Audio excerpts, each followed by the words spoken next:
Merci de prendre le rendez-vous du 19h45. Voici le sommaire.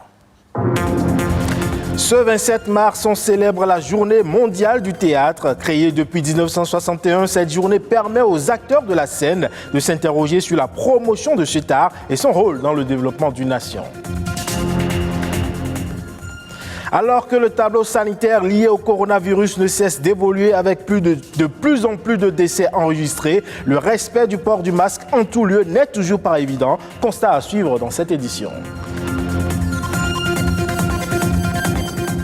Enfin, en Côte d'Ivoire, Madeleine Dagbra Onoyi est l'une des rares femmes détentrices de sa propre exploitation dans un pays où l'accès des femmes à la terre est encore un enjeu majeur.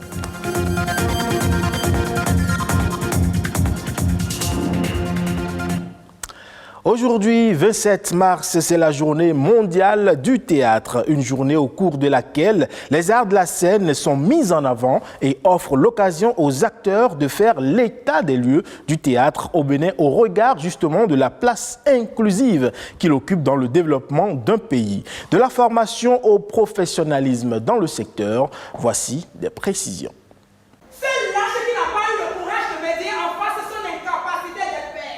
C'est un spectacle, un genre oral, une performance éphémère composée d'exercices vocaux et de gestuels d'un comédien devant des spectateurs. Ici, sur cette scène, on fait du théâtre. Quand on parle théâtre, on doit faire référence à trois notions. La première notion, c'est l'art de la représentation, de la représentation d'un drame. La deuxième notion, c'est le genre littéraire. Et la troisième notion, c'est le lieu qui accueille le spectacle de théâtre. Dans ce lieu, on se divertit tout en s'instruisant. L'acteur ou le comédien, dans un jeu de rôle, envoie les spectateurs dans un monde de fiction où il transmet le savoir et une forme d'éducation pour l'épanouissement de l'individu. Le théâtre, c'est la vie. C'est la représentation de la vie autrement, telle que l'artiste veut la voir, telle que l'artiste la conçoit. Métier pour certains, passe-temps pour d'autres, la pratique du 4e art au Bénin est aujourd'hui partagée entre une sorte de léthargie et une quête de professionnalisme. Pour les professionnels qui pratiquent le théâtre au quotidien, on peut dire que le théâtre souffre un peu du fait qu'il y a très peu de créateurs aujourd'hui. Nous-mêmes qui faisons l'effort d'enseigner, qui faisons l'effort de créer les éléments qui vont faciliter la diffusion de ces jeux que nous créons, c'est assez difficile. Donc les espaces qui accueillent cela, les espaces peinent à exister, les espaces peinent à vivre, les espaces peinent à programmer des spectacles. Des difficultés qui entravent l'évolution du secteur qui pourtant renferme des talents et des valeurs. Aujourd'hui, des passionnés pour le théâtre, ça ne manque pas. Il s'agit maintenant de les encadrer. Quand je parle de moyens, de leur donner des moyens, ce n'est pas l'argent, mais le moyen qu'il faut, c'est la formation. Mais quand on dit formation, c'est qu'il y a un marché qui vous attend. Mais nous, ici, il n'y a pas, la chaîne n'existe pas. Vous imaginez, les créateurs, les diffuseurs, les salles et autres là, et le public qui doit consommer et payer pour que ce ne soit pas gratuit, parce que sans c'est gratuit, c'est voué à la mort. Faire du théâtre est un excellent moyen pour former à un esprit plus citoyen, une très bonne approche pour inculquer des valeurs morales au public. Si nous allons dans les écoles former les jeunes, leurs parents seront informés. Quand les jeunes auront des productions, on va inviter les parents. Ils vont comprendre que mon enfant, quand il fait du théâtre, quand il arrive à la maison, son comportement change. Avant, il était timide, mais aujourd'hui, quand il veut parler, il n'a pas peur de parler. Il va acquérir cette compétence-là par le biais du théâtre. La voix, la diction, la posture, tous ces éléments qui construisent la personnalité psychosociale même de l'enfant. Tout ça, quand le parent voit le changement à son enfant, il sera impacté. Comme ça, depuis que je suis petite. Si de nombreux artistes et professionnels du théâtre s'interrogent sur l'évolution du secteur, le théâtre béninois prend peu à peu ses marques avec le projet des classes culturelles engagées par le gouvernement. De quoi produire des talents pour l'essor de cet art au Bénin. Nous ne nous mêlerions jamais de vos affaires.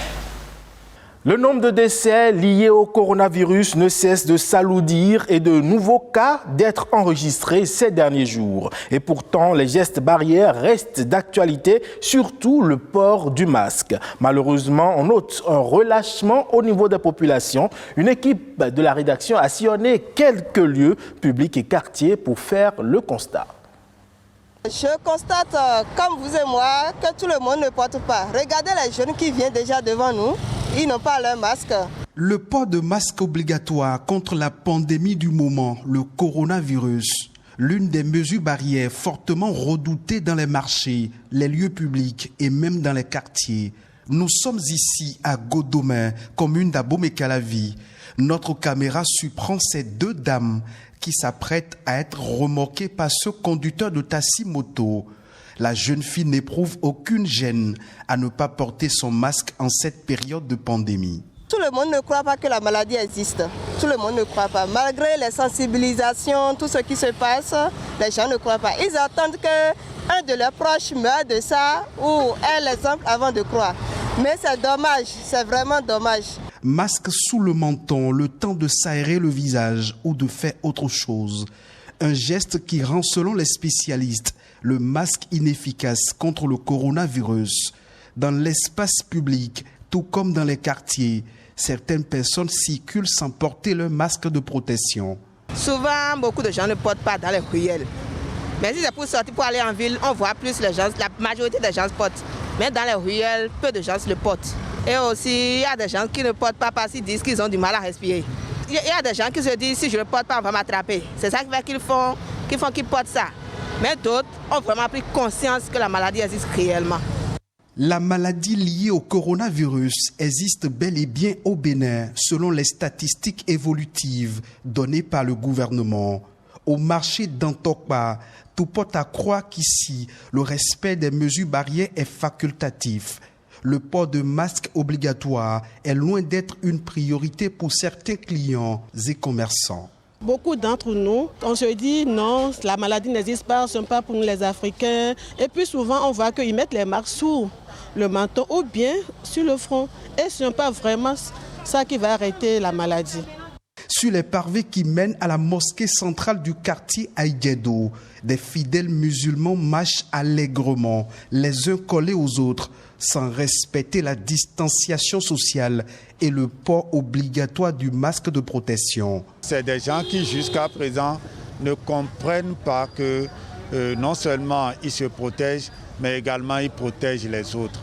Face à ce constat qui a engendré l'augmentation des cas positifs confirmés au coronavirus, des voix s'élèvent et appellent à la répression pour non-respect des mesures barrières. Parce que ceux qui ne veulent pas se protéger courent des dangers et ils nous mettent aussi en danger. Ils mettent ceux-là qui se protègent en danger. Je crois qu'il faut aller à la répression. À la répression, ce n'est pas seulement ceux qui sont véhiculés ou bien motorisés. Il faut commencer par interpeller peut-être ceux qui même sont en circulation, qui ne sont pas sur moto et tout, les piétons. Le coronavirus, une maladie contagieuse et mortelle. Selon les spécialistes de la santé, il faut que chaque personne, notamment les personnes vulnérables, reste vigilante et applique strictement les gestes barrières. En attendant donc de trouver un vaccin contre le virus, c'est de la responsabilité de chacun que dépend la victoire sur le coronavirus.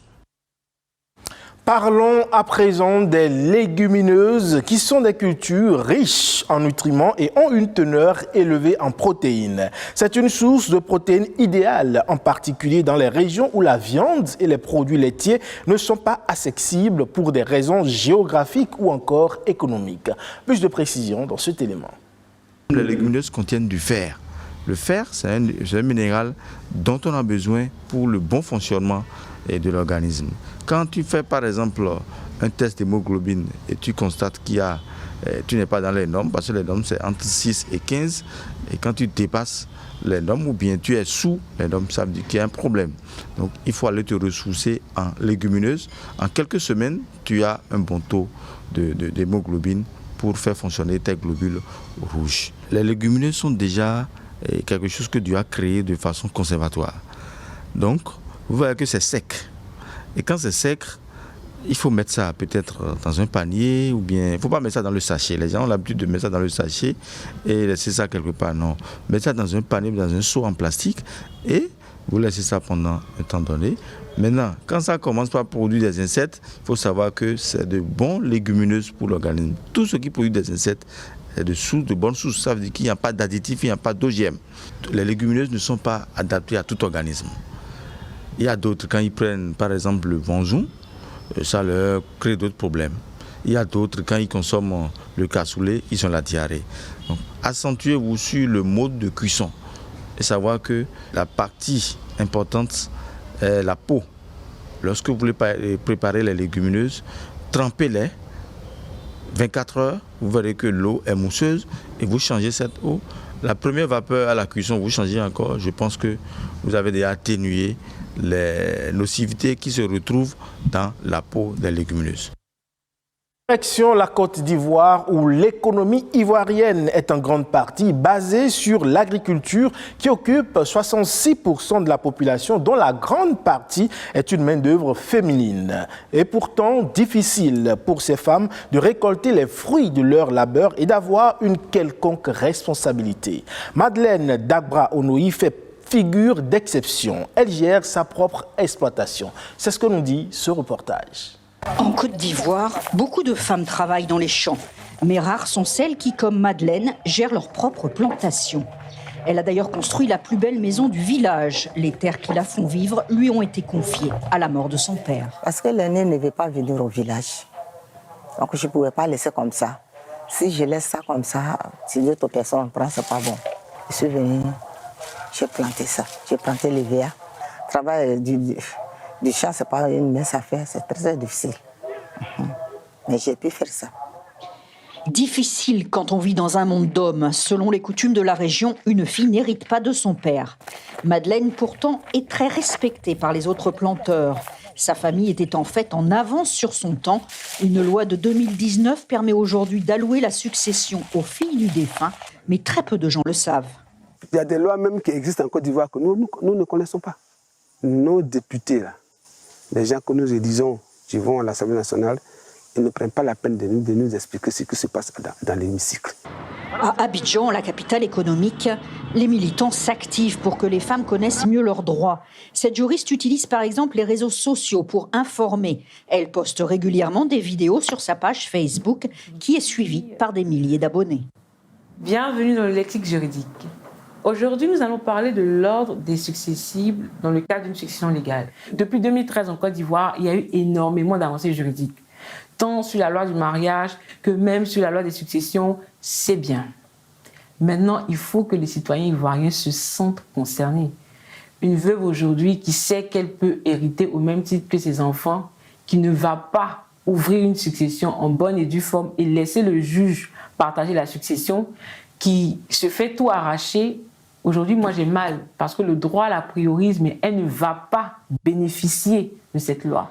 Les femmes ivoiriennes restent souvent otages du poids de la coutume.